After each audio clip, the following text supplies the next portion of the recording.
Hello students, നമ്മൾ ഇന്ന് പഠിക്കാൻ പോകുന്നത് വെബ്സൈറ്റുകളെ കുറിച്ചാണ്. എന്താണ് ഒരു വെബ്സൈറ്റ്?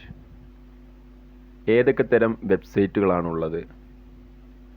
വെബ്സൈറ്റുകൾ കൊണ്ടുള്ള യൂസസ് എന്തൊക്കെയാണ്? ഓരോ തരം വെബ്സൈറ്റുകളും എന്തൊക്കെ ആവശ്യങ്ങൾക്കാണ് യൂസ് ചെയ്യുന്നത്? അങ്ങനെ തുടങ്ങുന്ന വെബ്സൈറ്റുകളെക്കുറിച്ച് നമ്മൾ അറിയേണ്ട കാര്യങ്ങളാണ് ഞാനിവിടെ പറയാൻ പോകുന്നത്. ഒരു വെബ്സൈറ്റ് എന്നാൽ എന്താണ്? എങ്ങനെയാണ് നമുക്കൊരു വെബ്സൈറ്റ് ഓപ്പൺ ചെയ്യാൻ കഴിയുക? ഒരു വെബ്സൈറ്റ് എന്ന് പറഞ്ഞാൽ collection of interlinked web pages with a common domain name എന്ന് പറയാം. അതായത് ഒരു ഡൊമൈൻ നെയിമിൻ്റെ അണ്ടറിലുള്ള ഒന്നിലധികം വെബ് പേജുകളുടെ കളക്ഷൻ, അതിനെയാണ് നമ്മൾ വെബ്സൈറ്റ്സ് എന്ന് പറയുന്നത്. ഈ വെബ് പേജുകൾ തമ്മിൽ ഇൻ്റർലിങ്ക്ഡ് ആയിരിക്കും, ഇൻ്റർ കണക്റ്റഡ് ആയിരിക്കും, അതേപോലെ ഇൻ്റർ റിലേറ്റഡും ആയിരിക്കും.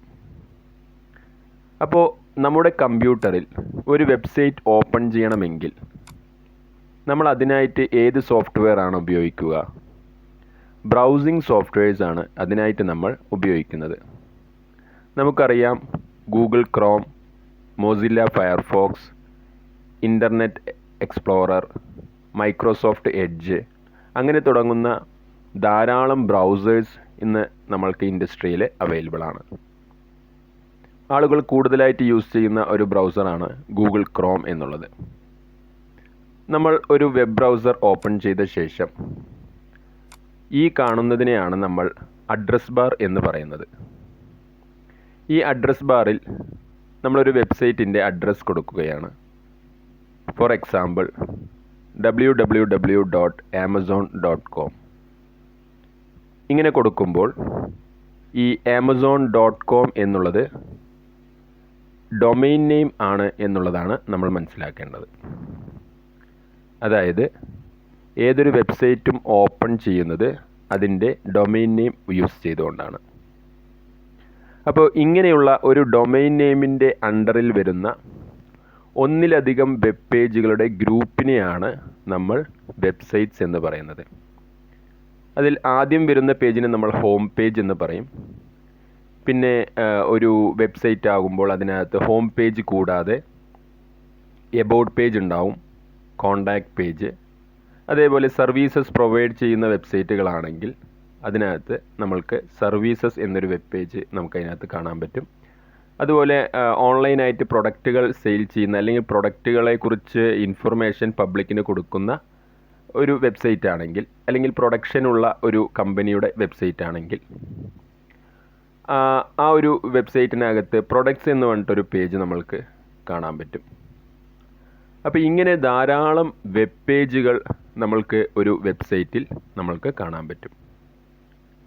നമ്മൾക്ക് വെബ്സൈറ്റുകളെ പല രീതിയിൽ തിരിക്കാം.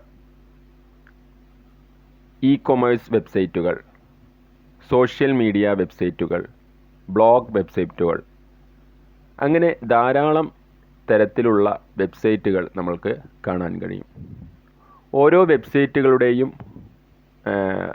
ഉദ്ദേശം, ലക്ഷ്യങ്ങൾ വ്യത്യസ്തമായിരിക്കും. ഇ കൊമേഴ്സ് വെബ്സൈറ്റുകൾ ഉപയോഗിച്ചുകൊണ്ട് ഓൺലൈനായിട്ട് പ്രൊഡക്റ്റുകൾ സെയിൽ ചെയ്യുക, പ്രൊഡക്റ്റുകൾ പർച്ചേസ് ചെയ്യാൻ, അതേപോലെ പ്രൊഡക്റ്റുകൾ നമുക്ക് കണ്ട് മനസ്സിലാക്കി അതേപോലെ ഓർഡർ ചെയ്യാനും എല്ലാം പറ്റുന്ന വെബ്സൈറ്റുകളാണ് ഇ കൊമേഴ്സ് വെബ്സൈറ്റുകൾ എന്ന് പറയുന്നത്. പിന്നെ നമ്മൾക്ക് social media websites. Social media websites എന്ന് പറഞ്ഞാൽ നമുക്കറിയാം, ഫേസ്ബുക്ക്, ഇൻസ്റ്റാഗ്രാം പോലുള്ള സോഷ്യൽ റിലേറ്റഡ് ആയിട്ടുള്ള ആവശ്യങ്ങൾക്ക് വേണ്ടി യൂസ് ചെയ്യുന്ന വെബ്സൈറ്റുകൾ. ആളുകൾക്ക് തമ്മിൽ അറിയാനും പരസ്പരം ഇമേജസും അതേപോലെ കണ്ടൻറ്റുകളും ഷെയർ ചെയ്യാനൊക്കെ ഹെൽപ്ഫുള്ളായിട്ടുള്ള, വളരെ ഈസി ആയിട്ട് നമ്മളുടെ ആശയങ്ങൾ പങ്കുവയ്ക്കാൻ ഹെൽപ്ഫുള്ളായിട്ടുള്ള വെബ്സൈറ്റുകളാണ് സോഷ്യൽ മീഡിയ വെബ്സൈറ്റുകൾ എന്ന് പറയുന്നത്. ഇന്ന് ഏറ്റവും കൂടുതൽ ട്രെൻഡിങ് ആയിട്ടുള്ളത്, അതായത് ആളുകൾക്ക് ജീവിതത്തിൽ ഒരിക്കലും ഒഴിവാക്കാൻ കഴിയാത്ത വെബ്സൈറ്റുകളായി മാറിയിട്ടുണ്ട് സോഷ്യൽ മീഡിയ വെബ്സൈറ്റുകൾ. ഇതുപോലെ മറ്റൊരു തരം വെബ്സൈറ്റാണ് ബ്ലോഗ് വെബ്സൈറ്റ് എന്നുള്ളത്. ആളുകൾക്ക് അവരുടെ ആവശ്യങ്ങൾ മറ്റുള്ളവരുമായി പങ്കുവയ്ക്കാൻ, അതായത് അവരുടേതായിട്ടുള്ള സ്വന്തം ആർട്ടിക്കിൾസ്, അതുപോലെ അവരുടെ സ്റ്റോറീസ് ആണെങ്കിലും ആർട്സുകളാണെങ്കിലും അങ്ങനെയുള്ള കാര്യങ്ങളെല്ലാം മറ്റുള്ളവരിലോട്ട് ഷെയർ ചെയ്യാനായിട്ട് ഹെൽപ്ഫുള്ളായിട്ടുള്ള വെബ്സൈറ്റുകളാണ് ബ്ലോഗ് വെബ്സൈറ്റ്സ് എന്ന് പറയുന്നത്. ഓരോ കമ്പനികൾക്കും സ്വന്തമായി ബ്ലോഗിംഗ് സിസ്റ്റം നമുക്ക് മിക്ക കമ്പനികൾക്കും കാണാൻ കഴിയും. അവരുടെ പ്രൊഡക്റ്റുകളെക്കുറിച്ചും അല്ലെങ്കിൽ കറൻ്റ്ലി ട്രെൻഡിങ് ആയിട്ടുള്ള കാര്യങ്ങളെക്കുറിച്ച് പബ്ലിക്കിനെ മനസ്സിലാക്കാൻ പറ്റുന്ന രീതിയിൽ, അല്ലെങ്കിൽ ആളുകൾ കൂടുതലായിട്ട് എന്തിനെക്കുറിച്ചാണോ അന്വേഷിക്കുന്നത് അതിനെക്കുറിച്ചുള്ള ഇൻഫർമേഷൻസ് ജനങ്ങളിലേക്ക് എത്തിക്കാനൊക്കെ ആയിട്ട് അതിലൂടെ കമ്പനികളിലേക്ക് ബിസിനസ് കൊണ്ടുവരാനും അതിലൂടെ ആളുകളുടെ ശ്രദ്ധ പിടിച്ചു പറ്റാനുമൊക്കെ ആയി യൂസ് ചെയ്യുന്ന വെബ്സൈറ്റുകളാണ് ബ്ലോഗിംഗ് വെബ്സൈറ്റ്സ് എന്ന് നമ്മൾ പറയുന്നത്. ആളുകൾക്ക് ഒരുപാട് ഇൻഫർമേഷൻ, നമ്മൾക്ക് ധാരാളം ഇൻഫർമേഷൻ ലഭ്യമായിട്ടുള്ള വെബ്സൈറ്റുകളാണ് ബ്ലോഗിംഗ് വെബ്സൈറ്റ്സ് എന്ന് പറയുന്നത്. ഓരോ വെബ്സൈറ്റുകൾക്കും അതിൻ്റേതായിട്ടുള്ള റോൾസ് ഉണ്ട്. പക്ഷേ എല്ലാ വെബ്സൈറ്റുകളിലും നമ്മൾക്ക് കോമൺ ആയിട്ട് കാണാൻ കഴിയുന്നത് തമ്മിൽ ലിങ്ക്ഡ് ആയിട്ടുള്ള ധാരാളം വെബ് പേജുകളാണ്. നമ്മൾക്ക് ഓരോരുത്തർക്കും വേണമെങ്കിൽ സ്വന്തമായിട്ടൊരു വെബ് പേജ്, ഒരു വെബ്സൈറ്റ് എന്ത് ചെയ്യാം, ക്രിയേറ്റ് ചെയ്യാം. ബേസിക് ആയിട്ടുള്ള ചില കോഡിംഗ് നോളേജ് ഉണ്ടായിരിക്കണം എന്ന് മാത്രം.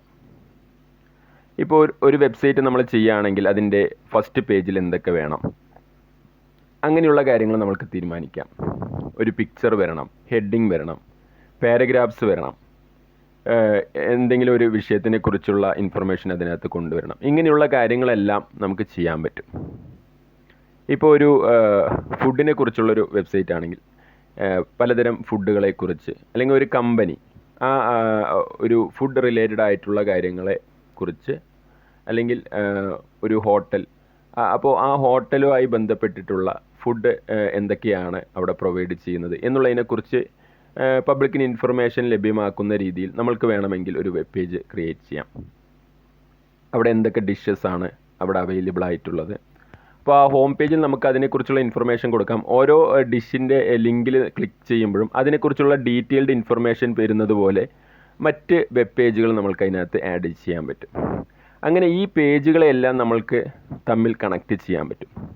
ഇങ്ങനെ ലോകത്തുള്ള എല്ലാ വെബ്സൈറ്റുകളെയും കൂടി ചേർത്ത് നമ്മൾ പറയുന്നതാണ് വേൾഡ് വൈഡ് വെബ്. എല്ലാ വെബ്സൈറ്റുകളെയും തമ്മിൽ നമുക്ക് വേണമെങ്കിൽ ഇൻ്റർകണക്റ്റ് ചെയ്യാം. എല്ലാം ഇൻ്റർകണക്റ്റഡ് ആവണമെന്നില്ല, പക്ഷെ നമ്മൾക്ക് വേണമെങ്കിൽ എല്ലാ വെബ്സൈറ്റുകളെയും തമ്മിൽ നമുക്ക് കണക്റ്റ് ചെയ്യാൻ പറ്റും. വേൾഡ് വൈഡ് വെബ് എന്ന് പറയുന്നത് അതാണ്. അപ്പോൾ ഈ ഓരോ വെബ്സൈറ്റിനകത്തും ഉള്ള പേജുകളെല്ലാം എന്തായിരിക്കും, കണക്റ്റഡ് ആയിരിക്കും. ഇനി വേണമെങ്കിൽ ഒരു വെബ്സൈറ്റിൽ നിന്നും പുറത്തുള്ള ഒരു എക്സ്റ്റേണൽ വെബ്സൈറ്റിലോട്ടും നമ്മൾക്ക് എന്ത് ചെയ്യാൻ പറ്റും, ലിങ്ക് ചെയ്യാൻ പറ്റും. അപ്പോൾ ഇങ്ങനെ വെബ് പേജുകൾ ക്രിയേറ്റ് ചെയ്യാൻ വേണ്ടി യൂസ് ചെയ്യുന്ന ഒരു ലാംഗ്വേജ് എന്നുള്ളത് HTML ആണ്, hyper text markup language. HTML എന്നുള്ളത് ഒരു മാർക്കപ്പ് ലാംഗ്വേജ് ആണ്, ഒരു പ്രോഗ്രാമിംഗ് ലാംഗ്വേജ് അല്ല, ഒരു മാർക്കപ്പ് ലാംഗ്വേജ് ആണ്. മാർക്കപ്പ് ലാംഗ്വേജ് എന്നതുകൊണ്ട് ഉദ്ദേശിക്കുന്നത് ഡോക്യുമെൻറ്റുകൾ ക്രിയേറ്റ് ചെയ്യാൻ വേണ്ടി യൂസ് ചെയ്യുന്ന ലാംഗ്വേജുകൾ, അതിനെയാണ് നമ്മൾ മാർക്കപ്പ് ലാംഗ്വേജ് എന്ന് പറയുന്നത്. HTML ഒരു മാർക്കപ്പ് ലാംഗ്വേജ് ആണ്. Hyper text markup language, hyper എന്നതുകൊണ്ട് ഉദ്ദേശിക്കുന്നത് online, hyper text online documents, അതായത് വെബ് പേജസ് നിർമ്മിക്കാനായിട്ട് നമ്മൾ HTML യൂസ് ചെയ്യുന്നു.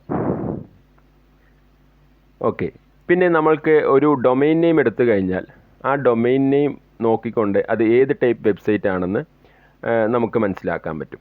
ഫോർ എക്സാമ്പിൾ .com എക്സ്റ്റൻഷൻ കൂടുതലും കൊമേഴ്ഷ്യൽ ബേസ്ഡ് ആയിട്ടുള്ള വെബ്സൈറ്റ്, പക്ഷേ നമ്മൾ കോമൺ ആയിട്ട് യൂസ് ചെയ്യുന്ന ഒരു എക്സ്റ്റൻഷനാണ് ഡൊമെയിൻ നെയിമിൽ .com എന്ന് പറയുന്നത്. പിന്നെ നോൺ പ്രോഫിറ്റ് ഓർഗനൈസേഷൻസിന് കൂടുതലായിട്ട് നമ്മൾ കാണുന്നത് .org എന്ന് പറയുന്ന എക്സ്റ്റൻഷൻസ് ആണ്. അപ്പോൾ ഇങ്ങനെ വെബ്സൈറ്റുകളെക്കുറിച്ച് നമ്മൾ ധാരാളം കാര്യങ്ങൾ അറിഞ്ഞിരിക്കേണ്ടതുണ്ട്. പ്രത്യേകിച്ചും ഡിജിറ്റൽ മാർക്കറ്റിംഗ് ആയി ബന്ധപ്പെട്ടിട്ടുള്ള കാര്യങ്ങൾ, സെർച്ച് എഞ്ചിൻ ഒപ്റ്റിമൈസേഷനുമായിട്ട് ബന്ധപ്പെട്ട് ഉള്ള കാര്യങ്ങൾ, ഇതെല്ലാം പഠിക്കുന്ന സ്റ്റുഡൻസ് വെബ്സൈറ്റുകളെക്കുറിച്ച് കുറച്ചുകൂടി ഡീപ്പായിട്ടുള്ള നോളേജ് ഉണ്ടാക്കി വയ്ക്കുക എന്നുള്ളത് വളരെ ഇമ്പോർട്ടൻ്റ് ആയിട്ടുള്ളൊരു കാര്യമാണ്. ഓക്കെ, ഈ ഒരു ക്ലാസ്സിൽ പറഞ്ഞ കാര്യങ്ങളെല്ലാം നിങ്ങൾക്ക് മനസ്സിലായി എന്ന് വിചാരിക്കുന്നു. വീണ്ടും അടുത്ത ക്ലാസ്സിൽ കാണാം. Bye bye.